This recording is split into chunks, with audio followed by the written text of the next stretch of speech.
Good afternoon, televiewers. You're welcome to this special edition of Breaking News following the demise of the Chadian president, Idriss Déby Itno. Actually, he held the title of Field Marshal, a title that was recently accorded him by the people of his country. Africa is in shock. The world is also in shock following the news of the demise of Chad's president. We are going to be live for an hour to look at who he was and what he represented for the African continent. And the stakes as he's gone, will the son, who is announced to have been given the position of interim president, General Mahamat Déby, whether he's going to stand the force of the rebels that are advancing from three fronts with the aim of taking over power in that country. We are going to be talking about this with Apostle Lambe Valentine Gwa, who is our consultant, also a Pan-Africanist. We're glad to have you, though on a very sad note. Yeah, thank you, Mr. Leo. Thank you, Cameroonians, for the privilege again to be here. It's a very sad note. Actually, I want Cameroonians and Africa as a whole to maintain a moment of silence for us to mourn this fallen hero.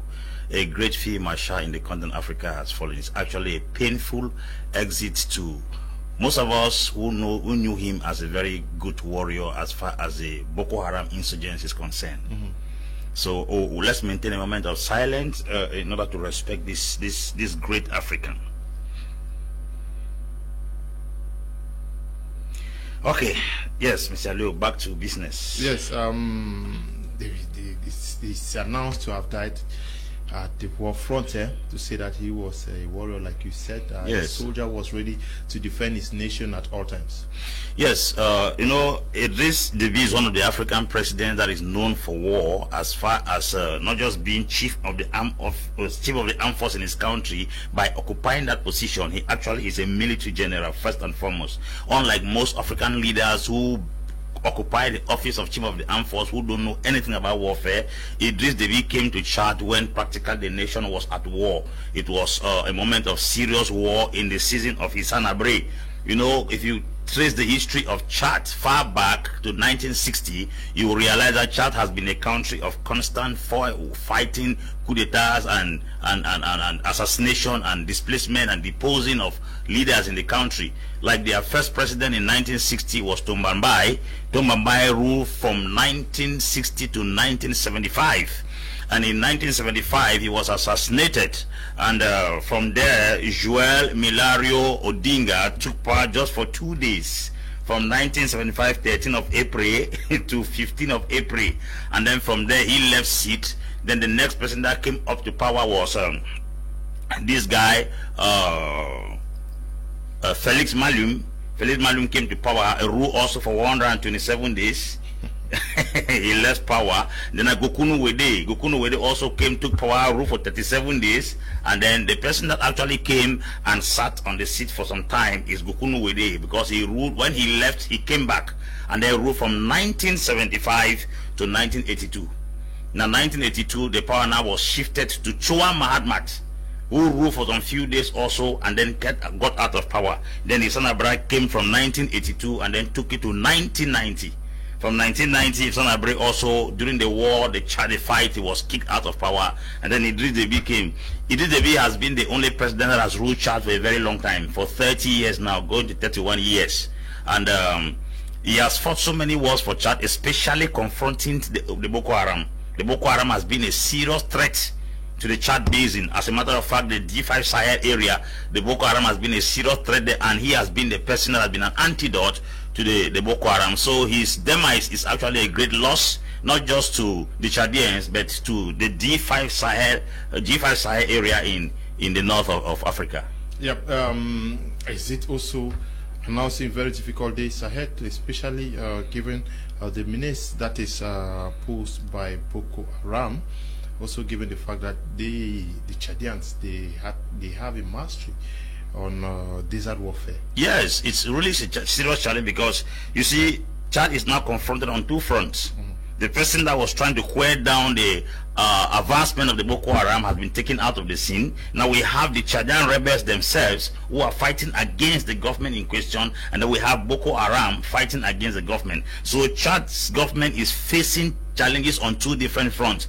Now his son has been appointed the interim president. That's Mahamat Idris Kaka Deby has been appointed the interim president. We don't know the outcome of the event, how events are going to unfold, but I fear for that young man, because the father is a more experienced field marshal, somebody who has had more experiences in war. If those forces, those rebels, could confront Idris Deby in Jamina and pull him down, then it's very certain that the opposition or the rebel forces have eaten very well.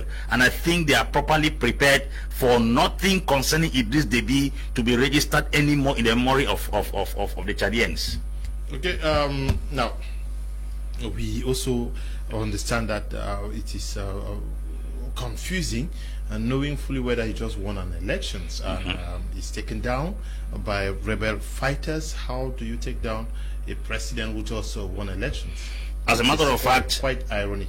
If you followed the campaign in Chad, the opposition leader was campaigning with the rebels. Okay. He had guns when he was going out for his campaign. It was not just something that was hidden. I'm sure the opposition is very much involved in the annihilation of Idris Deby, because when they were doing out their campaigns in the whole of Chad, they went with guns. You know, there is a grievances. There are some grievances that are within the tribes in Chad. This Tumbambai that was eliminated, there's a grievance from his own people. There's also this guy called Wadai. He was also an interim leader in Chad. So you discover that this, how can I put it, long-standing grievances, long-standing grudge against these two opposite camps in Chad is what has given birth to what is happening today. You know, it's difficult for some of these people from the north to actually forgive. They can hold grudges for 30 years, 40 years, 50 years. And that is exactly what has happened today. I think it was on Sunday that he was killed. Then the news was announced today. Because I was told that on Sunday they confronted him at Njamina. Then he sustained some very serious injuries. It was in the hospital he finally gave up the ghost. The chief of the defense staff was the one that announced that they have lost the president, that he gave his last breath, I think, on that Sunday. And then today was announced. So it's something that has to do with intertribal grievances that has lasted for so many years. Because the way they eliminated Tumbambai, that grievance is still there. So it is a collaboration of two different people who died in the past. Their people have come to avenge their death as far as Chad is concerned. And the Chadians are people who don't value lives. It's very normal. If you kill somebody in Chad, the next minute they will kill you. Somebody who has lived in Chad told me that it's very common. If I poison you and they find I'm the one that poisoned you, they don't go and begin to question things in court. They kill you there and there. So they have this grievance where they have to pay evil for evil. That's a particular system of life within the tribal groups in charge. Okay, but this is not the first time he's receiving threats or attacks from these rebels. We know that twice we've seen the French actually intervene to save and protect him and maintain him as president of the republic. That's it. The issue is, you know, his last outing when he was interviewed, he said it's two things that kept him in power. He met the country in war, and secondly, it was the French government that insisted that he stays in power. I'm sure that statement implicated him, because after that interview, it would appear France was no longer too much interested in the activities that concerns Idris Deby.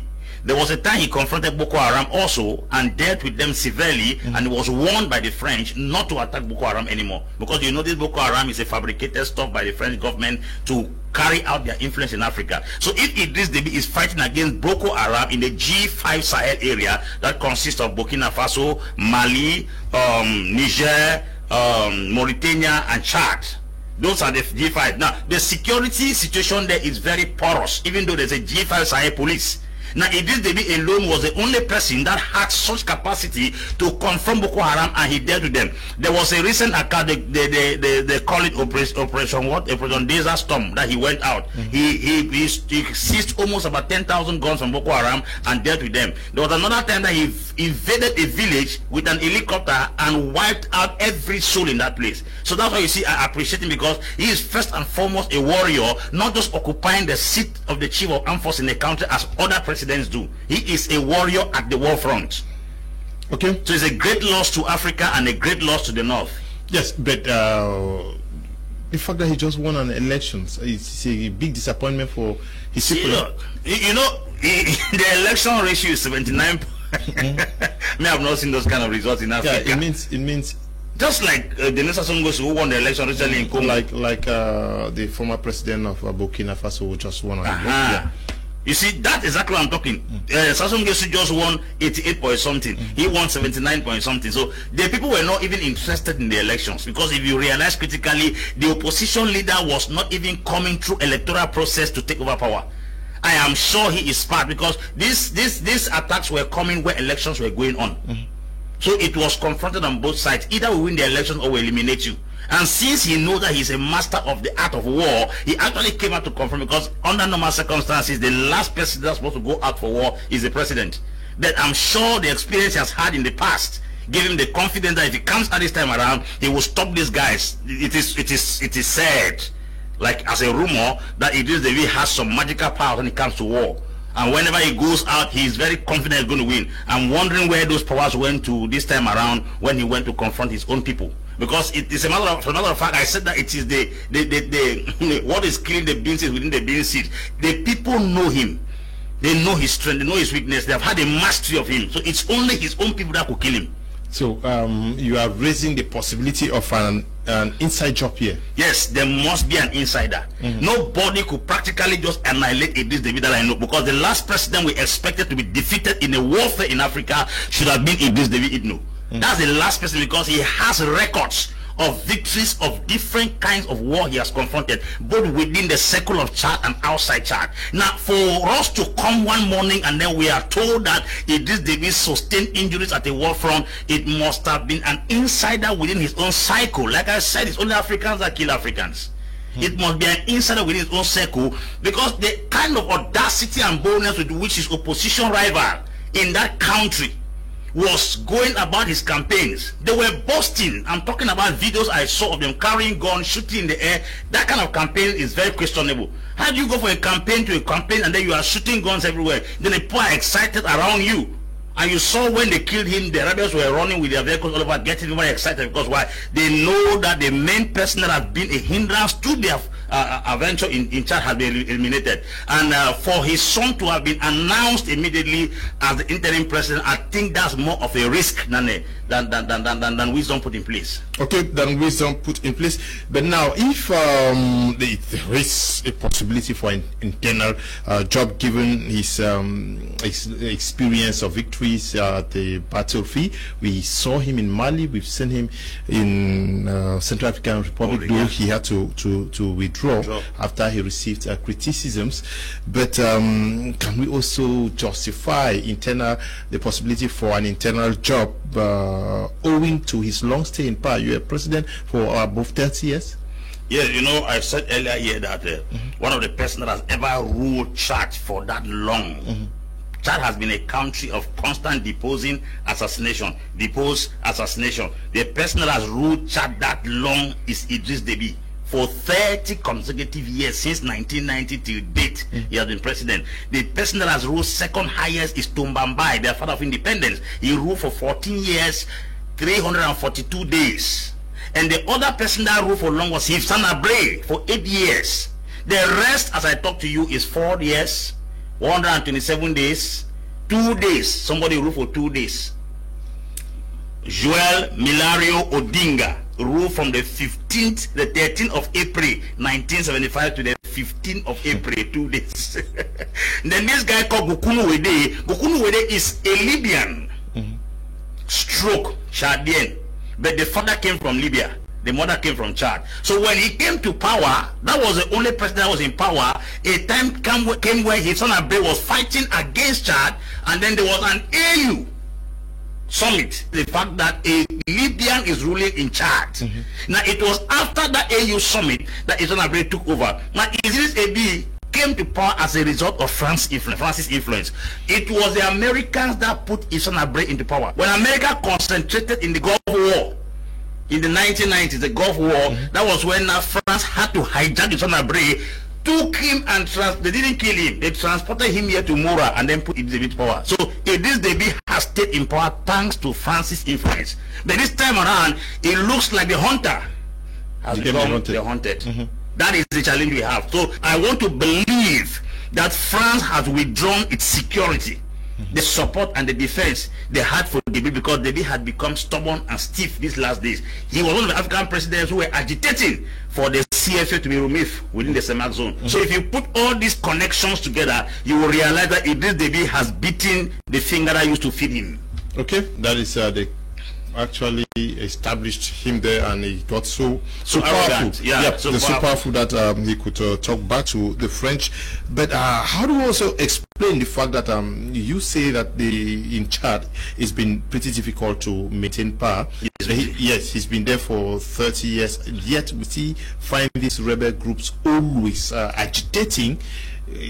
Was it so difficult for him to quell it down, to also change the face of Chad? Because what we see happening in Chad is similar to what we find in Somalia, Central African Republic, Sudan, and Libya, and a host of others. The misconception most Africans have is this: France doesn't protect the people, they protect their puppet. Okay. That is what you must understand. France can keep somebody in power for 60 years. The rest of the persons can die. The person through which they pass to get what they want, they will protect him. Once they are no longer interested in you, that time the people can have access to you. Those rebels had threatened taking away Idriss Deby's life. It was France that came and pushed them behind. The same thing they did in 2012 in Mali, when the rebels called Am Rasoul, that